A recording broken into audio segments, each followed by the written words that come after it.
మహారాష్ట్రలో నిన్న press conference లో ఒక మాట చెప్పాడు.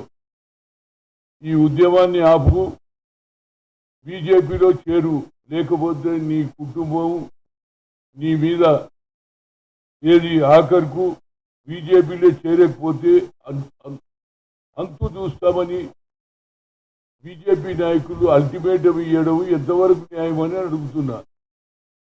నరేంద్ర మోడీ గారు ఆర్ఎస్ఎస్ బీజేపీ నాయకుల ఏదైతే ధౌర్యం పెరిగిపోతుంది, ధౌర్యాన్ని ఏదైతే భయపెట్టించేసి రాజ్యాధికారంలో రావాలి మళ్ళీ అని ఆలోచన తప్పితే పిల్లలకు జరుగుతున్నటువంటి అన్యాయం మీద ఒక యువకుడు ఇంత పెద్ద ఉద్యమం తీయడం, నేను అనుకుంటా భారతదేశ చరిత్రలో గతంలో తెలంగాణ ఉద్యమం ఏ విధంగానే తెలంగాణలో జరిగి ఆఖరుకు తెలంగాణ వచ్చే వరకు పోరాడినటువంటి విద్యార్థులు, అదేవిధంగా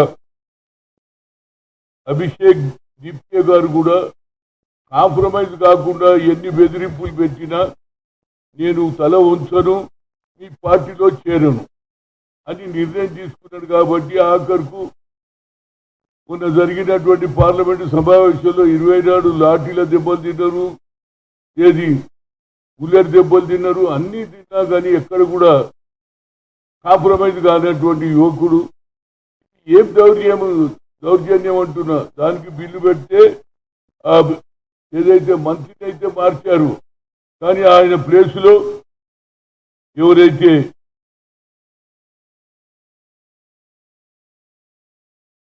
జోషి గారిని పెట్టారు, ఆయన మీద కూడా ఒక అలిగేషన్ ఉంది. గతంలో ఒక రేప్ జరిగితే రేప్ చేసిన వాళ్ళ తరఫుకెళ్ళి మాట్లాడిందనేది ఒక యావత్ భారతదేశంలో చర్చ జరిగేటప్పుడు ఒక విద్యామంత్రి హెచ్ఆర్డి మినిస్టర్ యావత్ భారతదేశంలో ఒక దిక్సూచి, ఆయన క్యారెక్టర్ కూడా బాగుండాలి కదండి. దాని మీద నిన్న బిల్లు పాస్ చేశారు. నా ఉద్దేశంలో ఏమిటంటే ఒక్క మాట చెప్తున్నా, ఈ బెదిరింపులు ఈ భయపెట్టించేది తక్కువ చేయండి. ఎన్ని రోజులు పెట్టిస్తారు? హోమ్ మినిస్టర్ అమిత్ షా ఆలోచన ఇంప్లిమెంట్ అవుతుంది. ఇప్పుడు మళ్ళీ కొత్త డ్రామా, పోలీసు వాళ్ళు ఇప్పుడు అన్ని ఏం చెప్తున్నారు, ఇంతమంది పోలీసు వాళ్ళు దెబ్బలు తిన్నారు, ఇంతమంది కాలు ఇరిగింది, చెయ్యి ఇరిగింది అని మళ్ళీ కొత్త నాటకము. అసలు మీరు ఏదైతే ఒప్పందం ఏం జరిగింది, అన్ని కేసులు విత్డ్రా చేస్తాం. వాళ్ళ డిమాండ్ కూడా ఒకటి ఉన్నది, కేసులే కాక చనిపోయినటువంటి 21 మందికి 1 crore వాళ్ళకు సాయం చేయాలని రాహుల్ గాంధీ గారు కూడా అందరూ కూడా పార్లమెంట్లో మాట్లాడారు. అందరూ మాట్లాడినాక కూడా బెదిరింపులు ఏంటోనే అడుగుతున్నా. భయపెట్టించేసి రాజకీయాలల్లో ప్రజల ఏదైతే విశ్వాసాన్ని ముందుకోవాలి తప్పితే బెదిరించి పార్టీలో చేర్చడం, ముఖ్యంగా ఏదైతే ఆర్ఎస్ఎస్ ఉన్నది, విశ్వ హిందూ పరిషత్ ఉన్నది, ఆలోచన ఏమిటో నాకు అర్థమైతే లేదు. ఎంతసేపటికి హిందూ హిందూ హిందూ అంటున్నారు. మరి హిందువుల మీద హిందూ దేశం కావాలని మీ ఆలోచన ఉన్నప్పటికీ ఇవాళ అయోధ్యలో రాముని గుడి కట్టిస్తే దాని మీద కోట్ల రూపాయలు తినేశారు. దాని మీద ఒక్క నాయకుడు మాట్లాడాడు, ప్రధానమంత్రి మాట్లాడాడు, అమిత్ షా మాట్లాడాడు. ఆఖరికి వస్తే ఆర్ఎస్ఎస్ వాళ్ళు దాన్ని రాష్ట్ర ప్రభుత్వం ద్వారా ఇన్వెస్టిగేషన్ చేస్తుంది, కానీ దాని మీద మాకు నమ్మకం లేదు. సీట్ ఎవరి అండర్లు ఉంటుంది? రాష్ట్ర ముఖ్యమంత్రి అండర్లు ఉంటుంది. కాబట్టి తప్పనిసరిగా ఇది నిన్న పార్లమెంట్లో కూడా మహిళలు కూడా ఈ జరుగుతున్నటువంటి దాని మీద పార్లమెంట్ ముందు కూడా ధర్నా కూడా చేయడం జరిగింది. కనుక నా ఉద్దేశంలో ఇలాంటి ఆలోచన, అయోధ్యలోనే రాముడు ఉన్నాడని ఓట్లు తన్నుకున్నారు, ఆఖరుకు అయోధ్యలో రాముని కూడా అన్యాయం చేస్తున్నారు. కనుక దీన్ని తప్పనిసరిగా ఇది అయిపోయింది, ఎగ్జామ్ది అయిపోయింది. కానీ పిల్లల మీద కేసులు పెట్టి వాళ్ళని ఇబ్బంది పెడితే మాత్రం తప్పనిసరిగా విద్యార్థులే మళ్ళా తిరగబడతారు. దానివల్ల మా మద్దతు కూడా ఉంటుంది. ఎందుకంటే విద్యార్థులు విశ్వాసంగా మాకు జరిగిన అన్యాయాన్ని అడిగే హక్కు బాబాసాహెబ్ అంబేద్కర్ ఇచ్చాడు. కాబట్టి ఆ హక్కుతోటి ఆయన పోట్లాడుతున్నారు. అదేవిధంగా ఇవాళ స్వాములతో ఒక మీటింగ్ అయింది. స్వాములు ఏమంటున్నారంటే ఎవరు కూడా మా ధర్మంలో ఇంటర్ఫేర్ కావద్దు అంటున్నారు.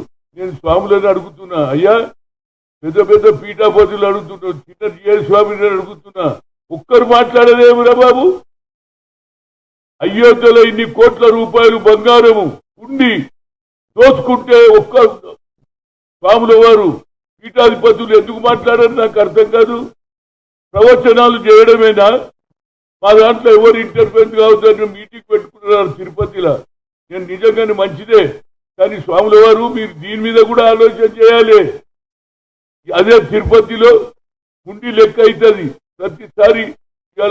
ఉండి తెల్లారి లెక్క పెట్టి 4,70,00,000 ప్రజలకు చెప్తారు, పేపర్లు ఇస్తారు. అక్కడ లేనేది ఉండి లెక్క అయిపోయింది, బంగారం లెక్క అయిపోయింది. దోచుకున్నారు, రియల్ ఎస్టేట్ బిజినెస్ చేస్తున్నారు.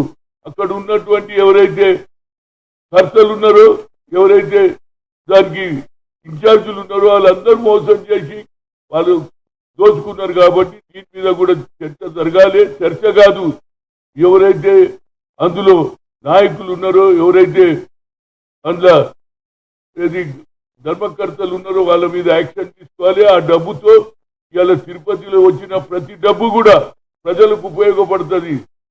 హాస్పిటల్ పెడతారు, స్కూల్ పెడతారు, అదేవిధంగా కొత్త కొత్త ఏది ప్రవచనాలు చేయడానికి పిల్లలకు చదువు చెప్తారు. ఇవన్నీ జరుగుతున్నాయి, అక్కడ ఏం జరుగుతలేదు. కాబట్టి దాని మీద అదేవిధంగా మరొకసారి అభిషేక్ దీప్కేను కూడా బెదిరించడం ఇది మానుకోండి. వాళ్ళు ఇంకోటి కూడా చెప్తున్నారు, మాకు ఇచ్చిన హామీలన్నీ నిలబెట్టకపోతే మీది నుంచి భయపెట్టినవేంది, మీది పెద్ద పార్టీరా బాబు. ఆయన దేశానికి ప్రధానమంత్రి, హోమ్ మినిస్టర్. ఈ బెదిరించే కార్యక్రమాలు ఎవడు భయపడరా బాబు. ఆ రోజులు పోయినాయి. 30-40 ఏళ్ల కింద ప్రతి యువకుడు భయపడేది. వాళ్ళందరూ చదువుకున్నారు. గొడ్లు కాసేటోడు, బర్లు కాసేటోడు కూడా నేను చదువుకుంటా అంటున్నాడు. కనుక తప్పనిసరిగా దీని మీద న్యాయం జరగాలి. పిల్లలకు ఇక ముందు కూడా ఒక్క లీకేజ్ ఏదైతే ఆ పార్లమెంట్ లో బిల్లు పెట్టిన ప్రకారంగా ఫాస్ట్ ట్రాక్ కోర్టు తప్పనిసరిగా జరగాలి. నిర్ణయం అనేది తొందరగా చేయాలి. ఏళ్ల తరబడి నిర్ణయం చేస్తే దాని వాల్యూ లేదు, ఎవడు భయపడేటోడో లేడు. అదేవిధంగా ఇవాళ మా ముఖ్యమంత్రి గారు కూడా తప్పనిసరిగా ఇవాళ యాంటీ కరప్షన్ మీద ఎంతో మంది ఆఫీసర్లు డబ్బులు సంపాదిస్తే వాళ్ళందరూ బండారం బయట పెడుతున్నారు. అదేవిధంగా పక్క రాష్ట్రమైనటువంటి తమిళనాడులో కూడా వాళ్ళు కూడా అదే పద్ధతి పెట్టిర్రు. అవినీతిని తొలగించాలి, ప్రజలకు న్యాయం చేయాలనే ఆలోచన అన్నిటికంటే ముఖ్యంగా తప్పనిసరిగా అయోధ్య దాని మీద ఇప్పటి వరకు పేపర్ లీకేజ్ అయింది. అయోధ్య ఉద్యమాన్ని కూడా ముందుకు తీసుకుపోవాలని తప్పనిసరిగా న్యాయం జరిగే వరకు పోరాటం కొనసాగిస్తాం. Thank you.